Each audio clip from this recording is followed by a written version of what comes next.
So it's no secret that Zcam has finally gotten picked up heavily by the YouTube algorithm, and that this camera is really making waves within the camera industry. And if you've been around my channel ever since early of January this year, you know that Zcam has not only been on my radar, but that I've been heavily considering what the next cinema camera I wanted to invest in would be. Throughout this time, I went through so much testing with the C200, Ursa Mini Pro G2, and even the Blackmagic Pocket Cinema Camera 6K made it to my list with respect to some of the things that I wanted.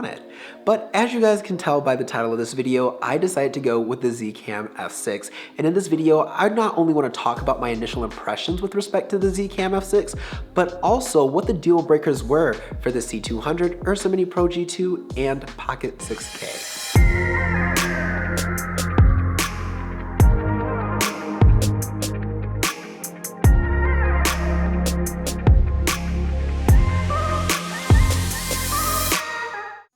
So before we get into this video, I just want to give a huge shout out to my friend over at Soldout Camera. He has just created his camera store, and when I was looking to purchase the F6, everybody was bone dry except for him. And when it came time for me to make my purchase and I inquired on the Zcam Facebook group, he not only contacted me through the DMs, but he really helped me have a custom personalized experience when shopping with him. And I got my camera the very next day. So thank you so much. If you guys are considering getting the F6, be sure to check out his store. The link is in the description down below. But let's start off this video with what my deal breakers are with the other cameras, starting with the C200. In a lot of ways, the C200 would have been a dream camera, but there were a few things that were concerning to me. The biggest deal breaker was the fact that at ISO 800, I had an abundance of noise in the shadows. This really did not allow me to have integrity in my highlights in a lot of the shots that I was going for. And although I was able to pull off HDR imagery, to me, the bottom two stops of the full dynamic range you get when shooting in RAW using C-Log 2 wasn't worth it because of the amount of noise reduction that I had to do. Granted, I use a professional NLE like DaVinci Resolve, but it really just made my workflow a lot more cumbersome, having to denoise and still lose integrity in things like the sharpness of my skin, so on and so forth. And if you look back to some of these videos, you can really see what I'm talking about. Low light performance wasn't there. And so because I wanted dynamic range in my camera and I wanted low light performance, the C200 really dropped the ball in that aspect. This wouldn't be so much of a problem except for the camera body only, which is what I would get because of size, was $4,000. That being said, one of the things that I did learn how to do was navigate the menu system on the C200 without having the touchscreen, which is what a lot of people think is weird about Zcam, the menu system. But because I was practicing pushing the buttons on the side in the cumbersome way that I felt it was, transitioning to the Zcam wasn't really an issue for me when I got the camera, and I was able to adapt to it pretty quickly. But outside of that, everything else about the C200 was great. It had autofocus, but I realized that wasn't something that I needed to rely on. This brings me to the Ursa Mini Pro G2. And the reason why this camera was in the mix was because of dynamic range. That was the biggest thing on my list. I wanted a camera that was really going to be able to perform in high dynamic range situations, and that's what really sold me with the Zcam. But the Ursa Mini Pro G2 holds its own. As a matter of fact, when I did my testing and I shot this heirloom family video, I was continually impressed with the Blackmagic design film log gamma curve. It just holds so much dynamic range and really has a pleasing look to the skin tones that's what made me consider the camera.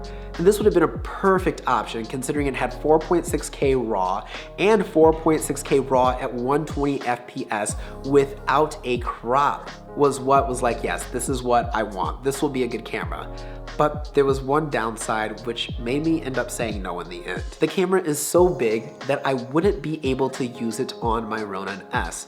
Now, although I do have a Ronin M, if you guys know me, I do a lot of travel work, which is why I would have went with the C200 body only because I can fly that on the Ronin S.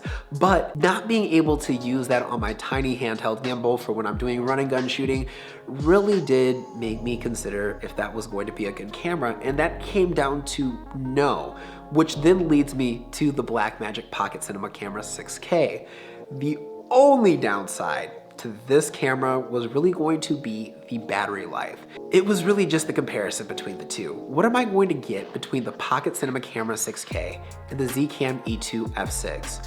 And so personally, looking at how I had 2 extra stops of dynamic range, I was gonna have that full frame sensor, I was going to have that beautiful 6K image, I decided to take a leap for the Zcam F6. It was actually this video by Spencer where he compared it to the Arri Amira that just sold me. When I saw the dynamic range of this camera, I'm like, okay, you know what? Take a leap of faith. At some point, you're gonna upgrade again if you don't like the camera, but Zcam is listening to their customers, and that's why I went with Zcam. And this brings me to my initial impressions. A lot of the things that I heard people complain about this camera really aren't the fault of the camera manufacturer. I'm so blown away by, first, and I gotta get this out here, the dynamic range of this sensor continually impresses me, and the low light performance just has me shook compared to what I was working with on the C200. And even when you compare the low light performance to the Arri Alexa and Arri Amira, you're going to get a better image because of the old analog sensor in the Arri cameras. I'm not crapping on Arri. We all know who wins. We all do, but it's just this sensor, this camera blows me away each and every time I put it to its paces. There are a few quirks. For example, the RAW is not supported in a program like DaVinci Resolve just yet, and although they have came out with ProRes RAW when using an Atmos recorder, that's not really going to work for me because I use Windows. That being said, that's not Zcam's fault. That's a fault on the NLE. But I do thoroughly believe that as more people start to use this camera, DaVinci Resolve, Premiere Pro, and Final Cut will have to get on board with supporting the RAW format. To me, it honestly makes no sense, and that's a whole video within itself. But the menu system was something I got used to easily. The other plus is the Bluetooth app that I'm able to use. I'm able to monitor on my phone like I am right here, and that has just been really nice because this camera does have a form of autofocus. I'm able to use that while sitting away from the camera and still get a nice focus and allow it to track my face within that. The autofocus is not something I'll probably end up using a lot on field, which is why, yes, you do have to rig up this camera, but I think that's the same to say with the C200 and with the Ursa Mini Pro G2, that you're going to have to rig it up. There really just wasn't enough downsides to the Zcam with compared to what I would have to do with other cameras that were going to make me not go with it. And again, like I said, my initial impressions are simple. I'm blown away. I knew that this camera had many great capabilities looking at everything it was doing, but just such a beautiful image overall. Whether I'm backlighting a subject, whether I'm doing a low light interior scene, or whether I'm just pushing the dynamic range of the sensor within my studio because I have charcoal walls, beautiful, beautiful results every time. If you guys have any questions, be sure to leave me a comment down below. Be sure to hit that like button, and if you already haven't, hit that subscribe button and turn on those post notifications, as I'm going to continue to talk about Zcam on my channel more in depth, talking about the dynamic range, so on and so forth. Oh, just so excited. Be sure to follow me on my social media. The links are in the description down below, as well as the YouTube fam. Their links are also in the description down below. If you are ever feeling uninspired, uncreative, or just want to give up on life, remember, every day airplanes take off against the wind. Keep climbing, stay inspired, and as always, stay fabulous. My name is Sidney, and I will see you guys next time. Peace out.